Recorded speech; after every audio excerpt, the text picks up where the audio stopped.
You look familiar, nagkita na ba tayo noon? Ang kabang nararamdaman ko ay nadagdagan naman, dahil sa tanong niya. Siguro, baka nakita mo lang ako sa circle of friends mo, feeling ko gumaralgal ang boses ko, dahil sa pilit kong pinapahinahon ang sarili ko. Akala ko noong una ay kaya ko na siyang harapin. Iba pa rin talaga pag nasa harapan mo na ang taong minsan mo nang minahal mula sa malayo. I see. Hindi ko na siya magawang sagutin, o kahit tingnan man lang. Nahihirapan akong huminga pag nasa malapit siya. Paano pa kaya kung nasa eksena na kami? Parang pinaglalaroan talaga kami ng tadhana, sa dinami-dami ng eksenang paninindigan namin, bakit yung magjowa pa? Okay na sana yun sakin pero bakit ang daming plot twist? Parang sinasadol ako na ang buhay ko dahil dito. To make it short, I'll summarize the story na lang. Simula college hanggang magkatrabaho sila, ay nanatiling matatag ang relasyon nila. Pero hadlang ang pamilya ng lalaki dito, dahil may nakatakda na ditong dapat ipakasal. Pero pinaglaban pa rin nila ang pagmamahalang dalawa. Hanggang sa sumuko na ang lalaki sa relasyon nilang dalawa. Noong time na ikakasal na yung guy sa babaeng gusto ng pamilya niya, ay saka naman nalaman nung girl na buntis siya.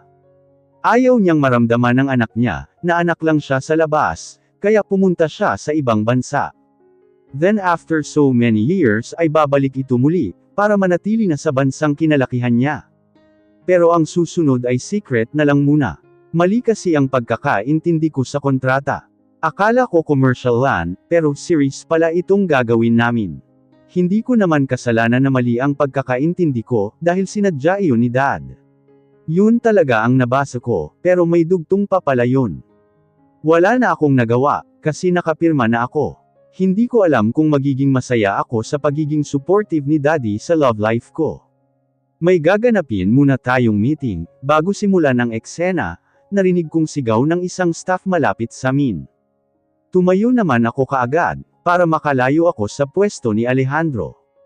Pero feeling ko na nadya siya, kahit parang tinatakbo ko na ay nagawa pa rin ako nitong sabayan sa paglalakad. Dahil sa pagiging desperada kung makalayo dito, ay inabot akong karma. You don't have to walk that fast. Be careful, nahihiya naman akong lumayo dito. Natapilok lang naman ako, mabuti na lang at nasalo ni Alejandro. Kung hindi ay hahalik talaga ako sa semento. Habang tinitingnan ko siya, ay biglang lumitaw sa mga mata ko ang anak ko. Yung time na umiiyak siya dahil sa tatay niya. Pagkakataon ko na ba ito? Can we talk later? Meron lang sana akong sasabihin. Don't worry, importante yon, kaya hindi masasayang ang oras mo, kusang lumabas iyon sa bibig ko, habang nakaharap siya. Ngumiti naman ito sakin, bago ako tangguan. Napapitlag pa ako nang alalayan niya akong maglakad. Hinayaan ko na lang siya, kahit parang mahihimatay na ako. Magagalit kaya siya sakin pag sinabi ko ang totoo. Magagawa niya pa kaya akong ngitian, kung sasabihin kong may anak siya sakin. Pero sana kahit anong mangyari ay matanggap niya ang anak ko. Kahit hindi niya na ako tanggapin, basta ang anak ko lang ay sapat na. Nang makapasok kami ay pinaghila muna ako nito ng upuan, bago umupo sa tabi ko. Huminga pa ako ng malalim, dahilan para malanghap ko ang natural nitong amoy. Hindi sobrang tapang at sweet, pero sobrang nakaka-addict naman. Hello dear Annabel Zamora, and our star Mr. Alejandro Del Rosario, nakangiting tura ng magiging director namin. Tinanguan naman siya ni Alejandro, kaya ngumiti na lang ako dito. Nice to meeting you po, nautal pa ako sa una, dahil nasa akin ang buong atensyon ng team na makakasama namin. Nanibago ako sa ganitong setup. Sa 5 taon ba namang nasa bahay lang ako sa Canada. Hindi na ako nasanay sa atensyon simula noon. Ang thoughtful ng tagapagmana ng Zamora Company. Anyways, alam kong hindi ka basta-basta, dahil nakita ko na ang dati mong mga photoshoot. Sobrang nasurpresa lang ako, nang sinabi ng CEO na ang unikaihan niya ang sinasuggest niya.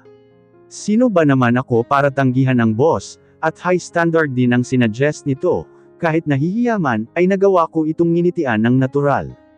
Baka sa itsura nito ang paghanga, kaya mas lalo akong kinabahan.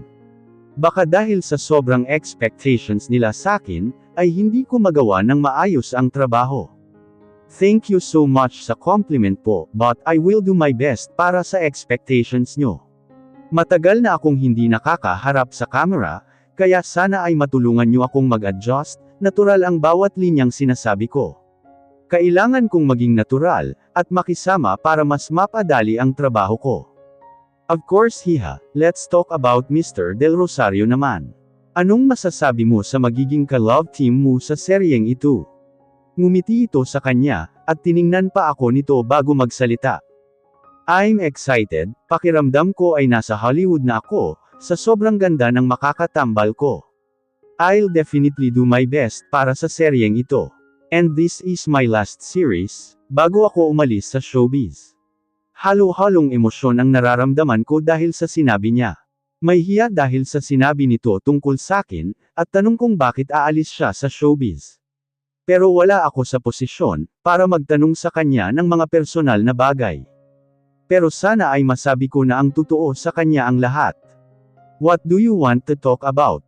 Huminga ako ng malalim, bago siya balingan ng tingin. May natatandaan ka ba nung nasa party ka ng mga Montero? Pag-uumpisa ko dito. Ayaw kong biglain, baka hindi magiging maganda ang takbo ng usapan namin. Harry's birthday. What do you mean? Napapikit ako, dahil parang mahihimatay ako sa kaba.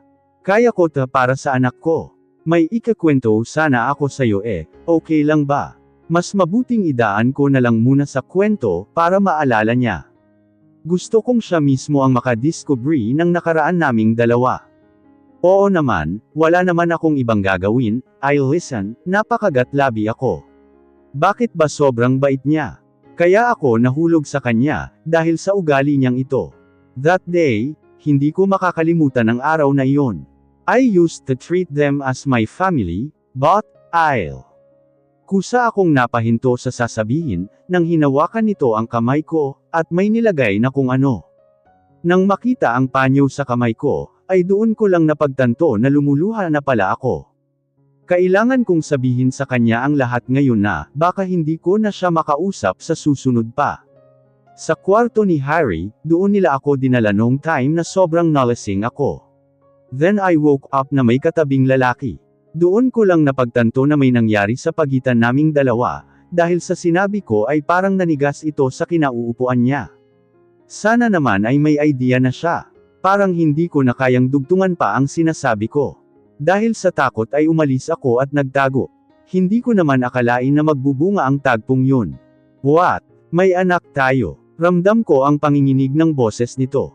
Mukhang napagtanto na niya ang katotohanan. Napabuga ako ng hangin, dahil parang kakapusan ako ng hininga. Nasabi ko na, ikaw ang lalaking iyon. Ikaw ang ama ng anak ko. Kusang nagsilabasan ang mga luha ko, na pilit kong pinipigilan.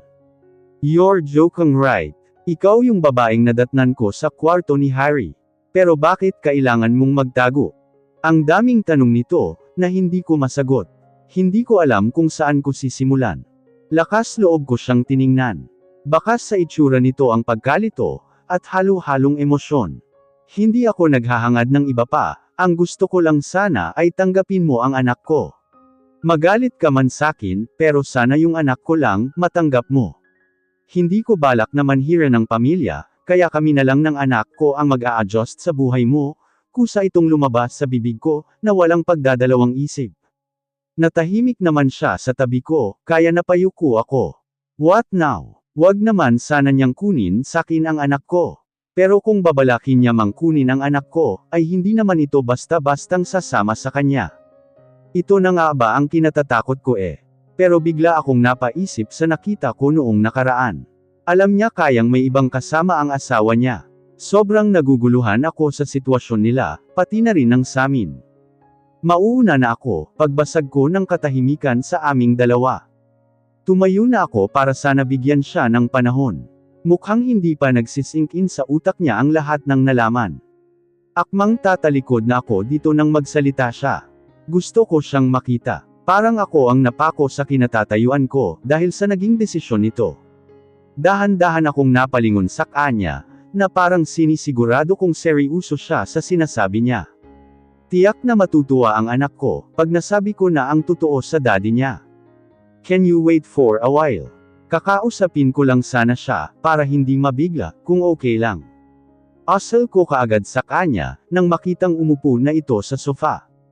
Walang ibang tao dito maliban sa anak ko at mga kasambahay. Mas okay na yun para ako mismo ang pinagpapaliwanag sa kanila ng totoo. Tumango naman ito sakin, saka ko lang din siya tinalikuran. Pero bago yun, ay sa kusina muna ako pumunta. Manang, pwede pong pakidala ng maiinom at merienda yung bisita ko, pakikisuyo ko kay Manang, na kaagad naman niyang tinanguan. Ako na ang bahala hiha, nagpaalam naman ako kaagad na magbibihis na. Habang naglalakad tungo sa kwarto, ay pinag-iisipan ko na ang sasabihin kay Sanya. Ito na yung wish niya sakin sa darating na birthday niya. Ang bilis lang ng panahon, akala mo isang araw lang magmula nung kinakarga mo siya sa bisig mo. Kumatok muna ako ng 3 beses, bago ko buksan ang pintuan. Nakita ko siyang nagbabasa ng isang storybook.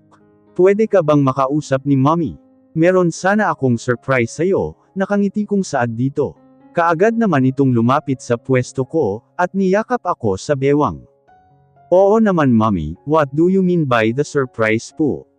Nakangusong tanong nito, at hinawakan ang kamay ko, saka hinhila papunta sa kama. Mukhang nag-paint din siya, dahil sa mga kulay na nasa itsura niya. Ang gulo din ng buhok niya.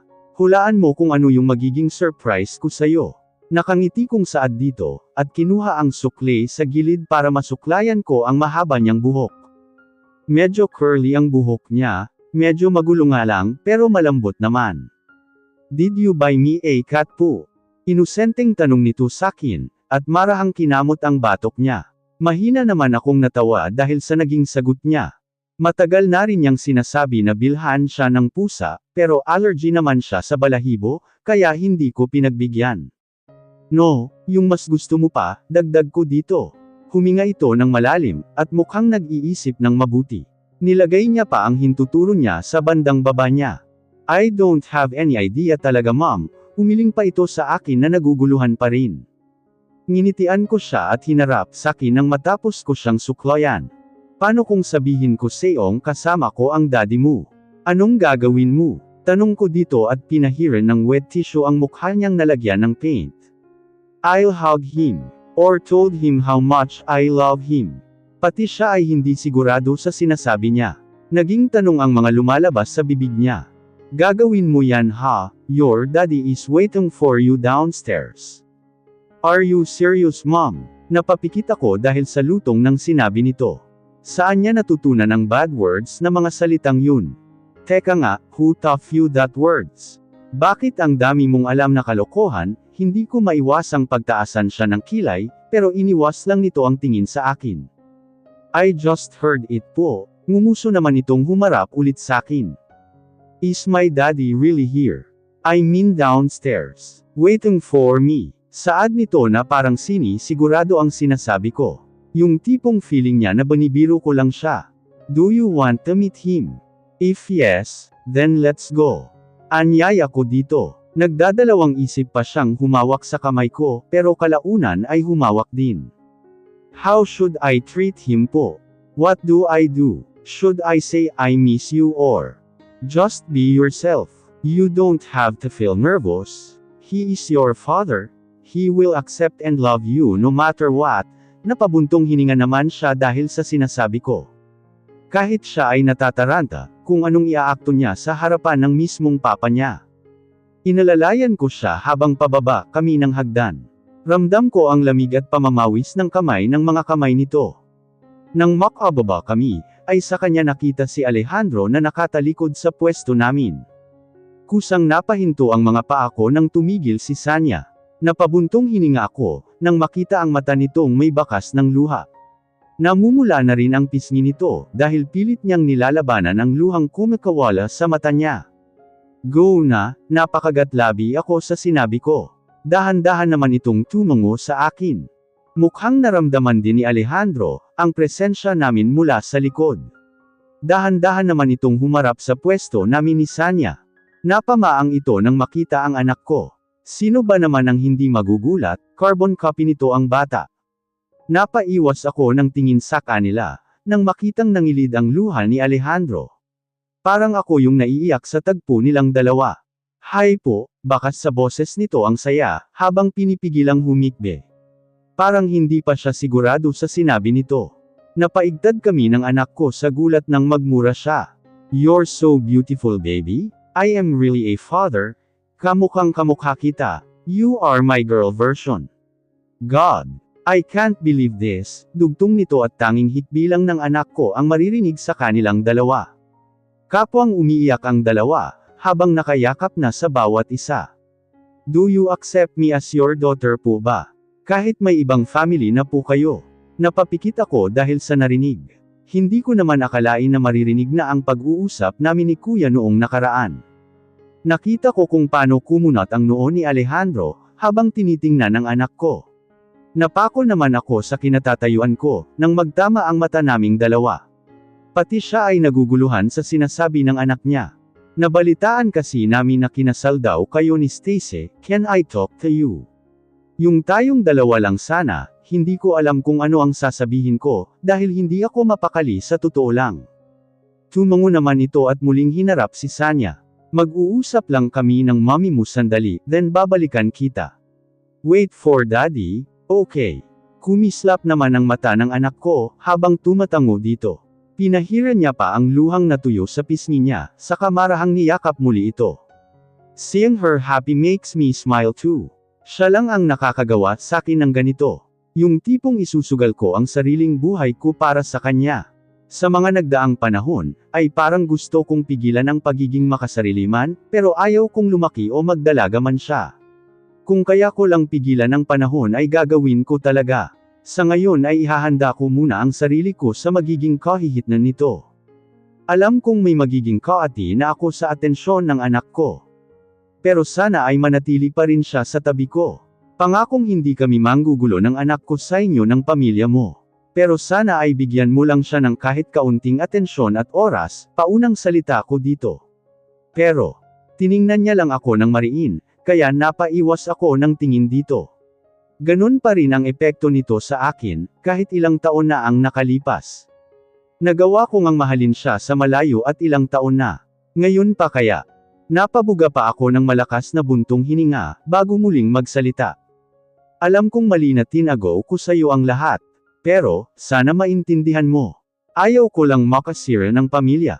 Alam ko rin na may anak kayong lalaki. I don't have a son and wife. Naiintindihan ko lahat ng pinagdaanan mo, at wala akong naramdaman na kahit ni katiting na galit sa'yo. Pero sana ay bigyan mo ako ng chance na manatili sa buhay ninyong dalawa. Napalunok ako ng ilang beses, dahil sa sinasabi niya. Anong ibig niyang sabihin? What do you mean? Nanginginig man ay nagawa ko pa rin itong matanong. Parang nalulunod sa klase ng tingin na pinapukol nito sakin. I think I'm in love with you. Napalunok ako ng mariin dahil sa sinabi niya. Paano niya nasabi yun? Samantalang kailan lang kami nagkaharap at nagkita. That's impossible. Simula noong gabing makasama kita, ay may iba na akong nararamdaman. Gusto kitang hanapin pero hindi ko alam kung saan mag-uumpisa. Masama mang isipin, pero inisip ko noon na sana nagbunga. I really can't believe na magkakatotoo yun. Kaya ngayon na nasa harapan na kita, hindi ko na magagawa pang pakawalan ka. Mapungahi pa ang mata nito, habang sinasabi ito sa akin. Hindi ko alam kung anong irereact ko sa kanya, dahil parang hindi nag-sink in sa utak ko ang lahat. I'll court you whether you like it or not.